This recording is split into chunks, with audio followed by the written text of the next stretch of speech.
तो स्वागत है आपका आज के इस वीडियो में। तो जैसा कि हम लोगों ने भाषा के सभी टॉपिक्स क्लियर किए हैं, तो अब हम पढ़ने वाले हैं हिंदी व्याकरण। तो आज हमारे हिंदी व्याकरण का पहला दिन है और आज हम सीखेंगे हिंदी व्याकरण का पहला टॉपिक जिसका नाम है वर्ण। तो हम जानेंगे वर्ण क्या है, वर्ण के प्रकार, वर्णमाला क्या है, इन सभी चीज़ों को हम समझते हुए चलेंगे। तो आइए देखते हैं वर्ण क्या है।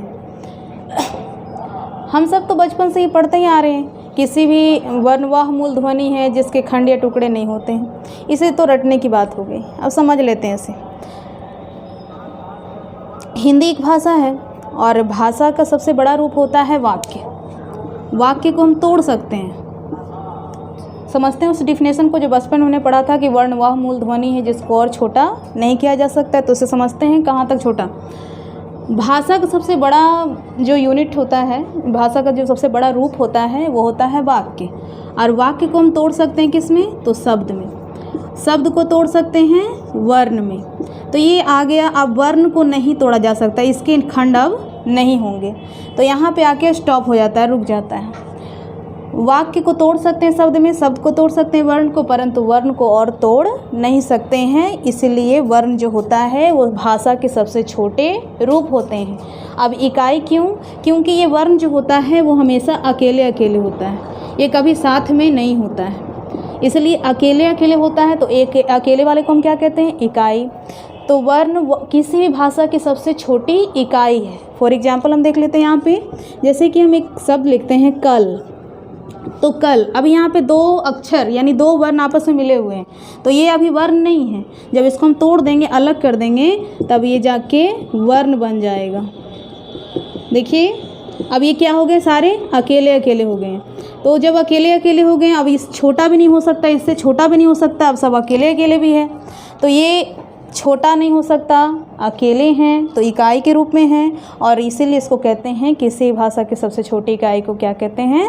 वर्ण कहते हैं। और वर्ण हमेशा किस रूप में होता है? अकेले होता है, इसलिए इसको इकाई कहते हैं। वर्णों का काम है शब्दों का निर्माण करना, और शब्द शुरुआत होती है कम से कम दो वर्ण आपस में मिलेंगे तब शब्द का निर्माण होता है। तो शब्द अलग से हमें पढ़ना है, अलग टॉपिक में सारे शब्दों को हम जानेंगे। फिलहाल यहाँ पे हम वर्ण पढ़ रहे हैं, तो वर्ण के बारे में जानते हैं।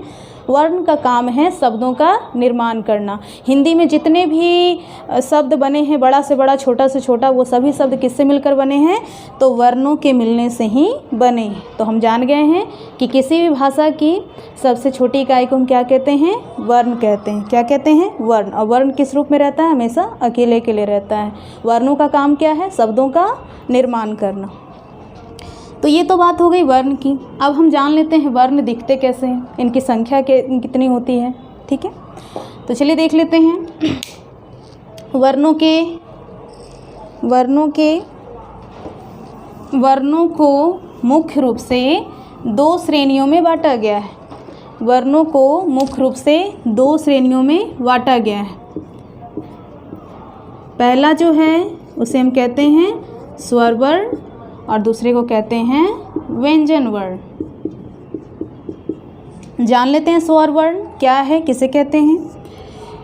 तो अब देखिए, स्वर वर्ण का एक और नाम है स्वतंत्र वर्ण। स्वतंत्र वर्ण क्यों? इसका डिफिनेशन, परिभाषा जो होता है वो होता है वैसे वर्ण जिसका निर्माण किसी दूसरे वर्ण के मिलने से नहीं हुआ हो, जिसका, या फिर ऐसा भी होता है कि वैसे वर्ण जिसका उच्चारण करने में किसी दूसरे वर्ण की सहायता लेनी नहीं पड़ती हो। जैसे कि आप सब जानते होंगे कि स्वर वर्ण की शुरुआत अ से होती है और ख़त्म आ पर होता है।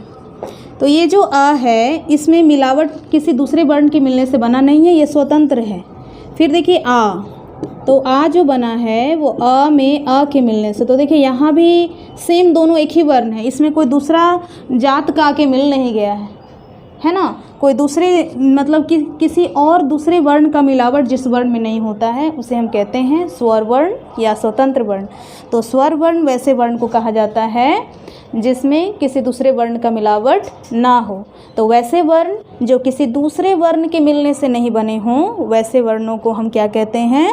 स्वर वर्ण या स्वतंत्र वर्ण। स्वतंत्र वर्ण क्यों? क्योंकि ये किसी से कर्जा वर्जा लिया नहीं है, एकदम फ्री फंड रहता है। ठीक है ना।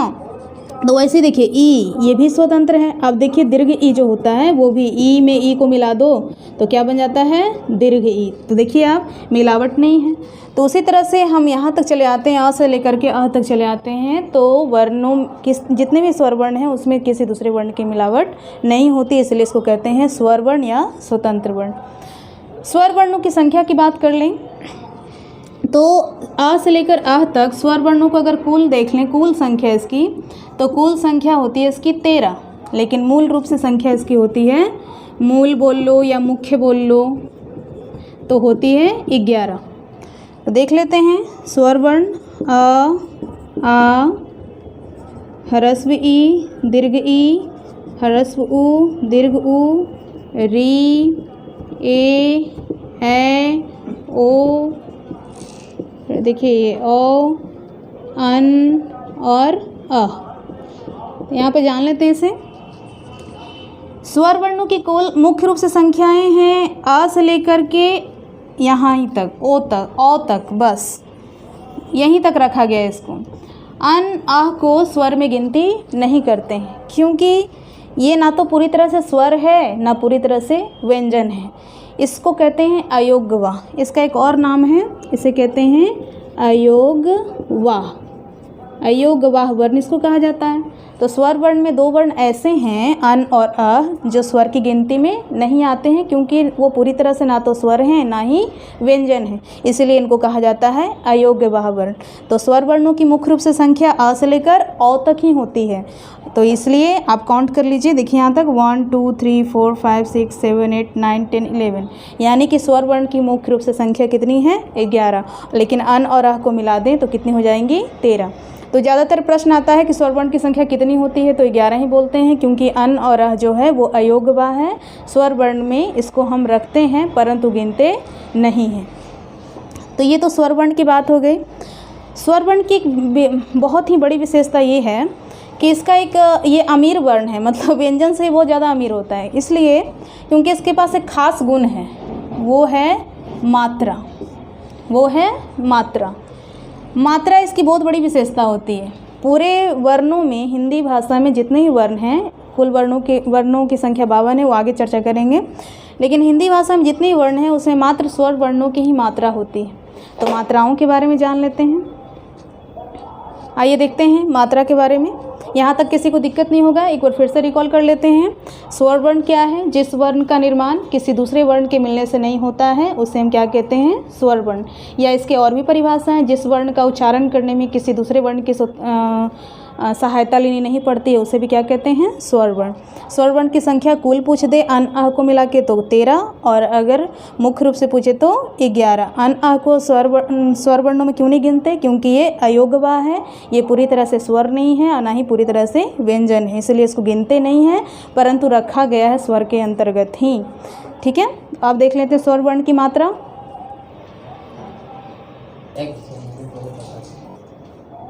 तो देखिए मात्रा, स्वर वर्णों की मात्रा होती है। मात्रा क्या है?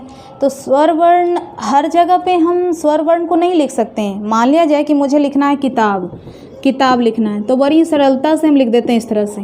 तो ये आ गया, फिर यहाँ पे आ गया। अगर इसको स्वर वर्णों की मात्रा नहीं होती तो देखिए समस्या क्या था।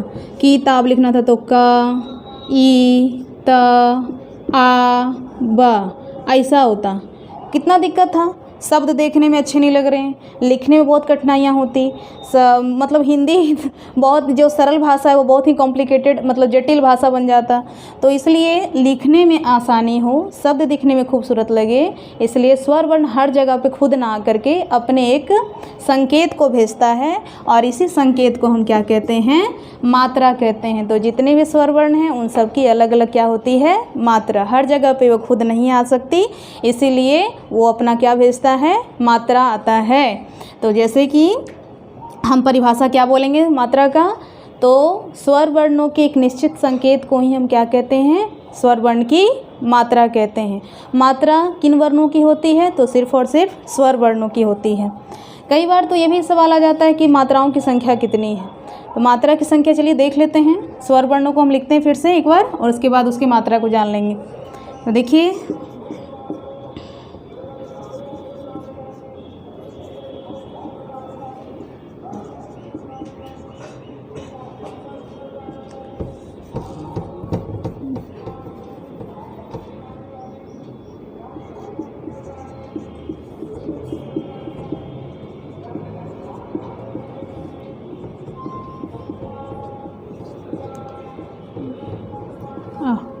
ये हमारे हो गए स्वर वर्ण, कुल 13। स्वर वर्ण में मात्र एक ऐसा वर्ण है अ जिसकी कोई मात्रा नहीं होती है। अ एक ऐसा स्वर वर्ण है जिसकी कोई मात्रा नहीं होती है। तो ये भी सवाल बनता है कि ऐसे कौन से स्वर वर्ण है जिसकी मात्रा नहीं होती है, वो कौन है? अ। फिर देखिए आ का मात्रा होता है इस तरह से, हम इस तरह से पाए खींच के एक नीचे की लाइन खींच देते हैं, इसे क्या कहते हैं? ई किसकी मात्रा हो गई? आ की। फिर देखिए ये हरस्वी है, हरस्वी की मात्रा इधर से करते हैं। दीर्घ ई है, इसकी मात्रा इस तरह से होती है। हरस्व उ, दीर्घ उ, री की मात्रा इस तरह से होती है। ए, फिर ए की मात्रा इस प्रकार, ए की मात्रा इस प्रकार, ओ की मात्रा इस प्रकार से होती है। ओ की मात्रा इस तरह से होती है। अन की मात्रा इस तरह से देते हैं और अह की मात्रा 2 बिंदु दे देते हैं इस तरह से सामने सामने, इसको हम कहते हैं अह की मात्रा। तो देखिए स्वर वर्णों की सभी स्वर वर्ण हर जगह पे नहीं आती है, तो वो अपनी मात्रा के साथ आता है। तो स्वर वर्णों की मात्रा को ही पहचानना बहुत ही ज़रूरी है, क्योंकि इसे शब्द लिखने में हमें क्या मिलता है? बहुत ही ज़्यादा मदद मिलता है। तो देख लेते हैं, सभी की मात्राओं को आपने देखा है, इस प्रकार से ये सब की मात्रा हो गई। तो मात्र एक ऐसा वर्ण, स्वर वर्ण जिसकी मात्रा नहीं होती, वो कौन है? अ। और बाकी सभी वर्णों को हम देख रहे हैं, तो मात्राओं की संख्या को हम गिन लेते हैं। 1 2 3 4 5 6 7 8 9 10 11 12, यानी कुल मात्रा कितनी होती है? कुल मात्रा होती है 12। और कौन सी किस वर्ण की मात्रा नहीं होती? कौन से स्वर वर्ण की? तो वो है अ। मात्रा क्या है? तो स्वर वर्णों के एक निश्चित संकेत को ही क्या कहते हैं? मात्रा। ये संकेत कभी बदलते नहीं है, निश्चित इसलिए क्योंकि ये संकेत कभी बदलते नहीं है। आ की मात्रा इस तरह से तो कभी ये उल्टा पुल्टा नहीं हो जाएगा, हमेशा ऐसे ही रहेगा, ये निश्चित है।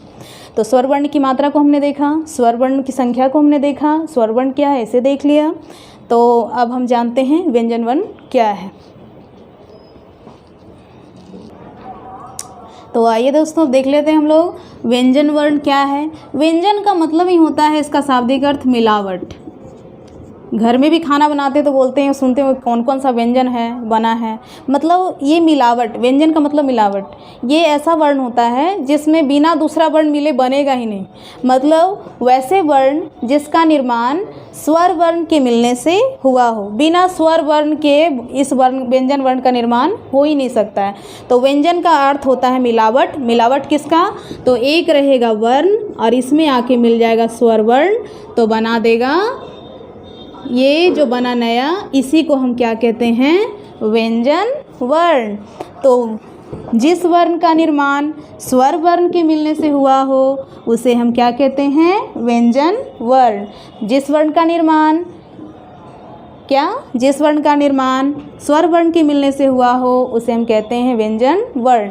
और जितने भी व्यंजन वर्ण हैं उन सब का निर्माण स्वर वर्णों के मिलने से ही हुआ है, इसलिए हम इसको क्या कहते हैं? व्यंजन वर्ण। तो हम देख लिए कि इसमें मिलावट होती है, 2 अलग अलग वर्ण होते हैं, मगर स्वर वर्ण में ऐसा नहीं होता है। मिलावट होती है उसमें, लेकिन दोनों स्वर वर्ण ही आपस में मिलते हैं, मगर इसमें एक वर्ण और दूसरा स्वर वर्ण। ठीक है। स्वर वर्णों की शुरुआत होती है क से और इसका खत्म होता है, समाप्त होता है कहाँ तक? ज्ञ। तो स्वर वर्णों की मुख्य रूप से संख्या तो होती है, ऐसे मुख्य रूप से इसकी संख्या पूछ दे तो इसकी संख्या होती है 33, लेकिन कुल बोल दे तो कुल इसकी संख्या होती है 36। और वो 36 संयुक्त वर्णों के मिला के होती है, वो हम आगे पढ़ेंगे, जानेंगे। स्वर वर्ण के प्रकार को देखेंगे, इसको समझेंगे। फिर उसके बाद स्वर वर्ण के प्रकार को देखेंगे, उसकी संख्याओं को देखेंगे। व्यंजन वर्ण के प्रकार और उनकी संख्याओं को देखेंगे। उसके बाद हम जानेंगे वर्ण माला। तो कई सारी चीज़ें हैं जानने के दोस्तों। आगे वीडियो कंटिन्यू ज़रूर करिएगा। और अगर आपको वीडियो अच्छा लगे तो प्लीज़ लाइक, शेयर और सब्सक्राइब ज़रूर करें और कमेंट ज़रूर करें। इससे हमें बहुत मोटिवेशन मिलता है, ताकि हम और मेहनत करें और आपके लिए और भी बहुत ज़्यादा ज़रूरत की चीज़ें लाएँ, ताकि आप को जानकारी हो, समझें आप चीज़ों को। Thank you.